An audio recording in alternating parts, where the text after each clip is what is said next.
మేము స్పష్టంగా 5 సంవత్సరాల నుంచి ముందుకు పోలేకపోవడానికి ప్రధానమైన కారణం నీటి ఊటనే చెప్పినాం. నేను గతంలో మాట్లాడింది అనేక సందర్భాలు మీరు చూసారు. నేను కూడా అక్కడపై విజిట్ చేసిన, ఎన్నో ప్రయత్నాలు చేయాల్సిన ప్రయత్నాలను చేసిన.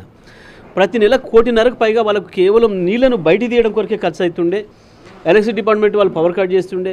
మళ్ళీ ఎలక్ట్రిసిటీ మినిస్టర్గా కూడా నేనే ఉన్నా కాబట్టి వాళ్ళు నన్ను అప్రోచ్ అయితే మళ్ళీ కనెక్షన్ ఇప్పించడం, ఏదో పద్ధతిలో దాన్ని పూర్తి చేద్దామని చెప్పి మేము చేసిన ప్రయత్నాలు ఏ పరిస్థితిలో కూడా ముందుకు పోలే. 5 సంవత్సరాలు 1 ఇంచు తవ్వడానికి వీలు కాలేదు.